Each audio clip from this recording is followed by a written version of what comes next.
Hey everyone, and welcome back to the channel. Today, we're diving into a really interesting and frankly, kind of wild story about how two massive movie franchises, one a long-running spy thriller series and the other a sprawling superhero universe, unexpectedly collided, with some pretty dramatic consequences. We're talking about how the hugely successful Mission Impossible franchise might have, in a very strange way, helped contribute to the downfall of the DC Extended Universe, and even impacted a beloved actor's portrayal of an iconic superhero. Now, if you think about Mission Impossible, Sam, it's a cinematic titan. It's been running for almost 3 decades, ever since that first film hit screens back in 1996. Tom Cruise has been consistently delivering these epic, pulse-pounding spy thrillers, and the series is actually ending on a high note with its 8th and final installment, The Final Reckoning. It's a franchise that has just reliably given us good entertainment for a really long time. On the flip side, we have the DC Extended Universe, or the DCEU, which started with Zack Snyder's Man of Steel in 2013. In just 12 short years,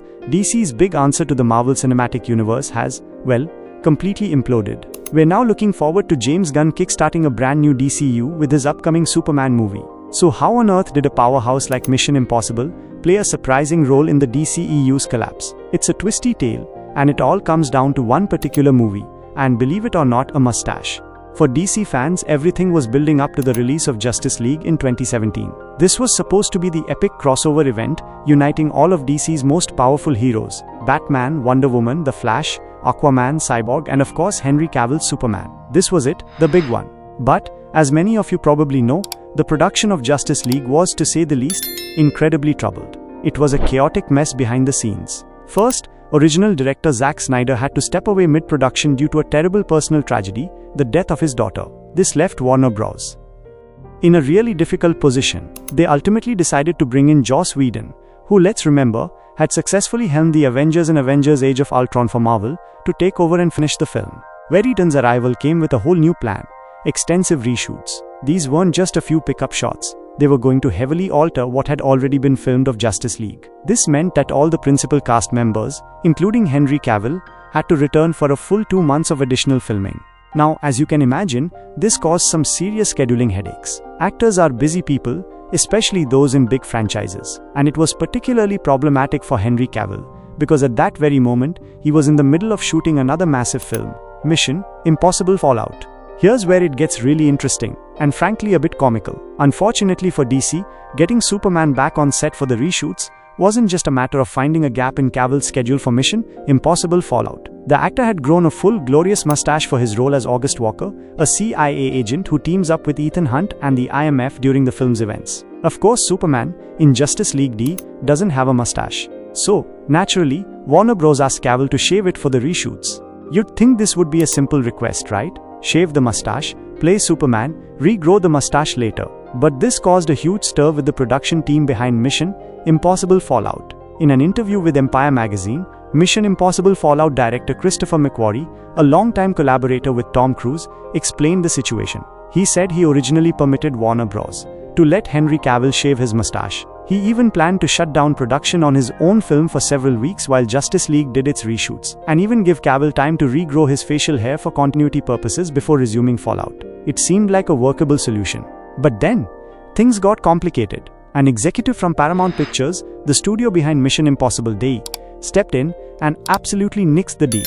They refused to shut down production on Mission Impossible Fallout and insisted that Cavill keep his mustache. Their movie was on a strict schedule, and they weren't going to compromise it for another studio's problems. It quickly became clear that one of two things had to happen.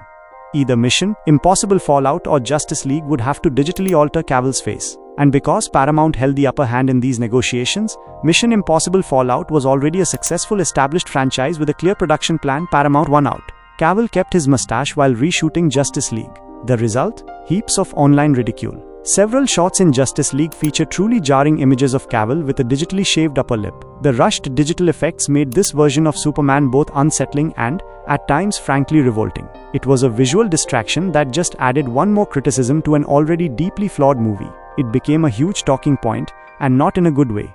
Now, even the most dedicated DC fan would be hard-pressed to argue that Mission Impossible Fallout isn't a better movie than Justice League. However, a portion of the blame for the Justice League mess does partially fall on Fallout for complicating Cavill's legacy as Superman. As McQuarrie put it to Empire Oz, Nobody wanted to stick it to Justice League, nobody wanted to hurt those people. I want everybody to win, I want every movie to be a success. And he genuinely meant it. But ultimately, while everyone's intention seemed good, Fallout's intense shooting schedule simply didn't gel with Justice League's hastily planned reshoots. Looking back with nearly a decade of hindsight, the truth becomes clear. Paramount held its ground and delivered what is considered to be one of the best Mission Impossible movies yet. Meanwhile, Warner Bros. Continued to change plans, leading to what many consider one of the worst superhero movies of all time.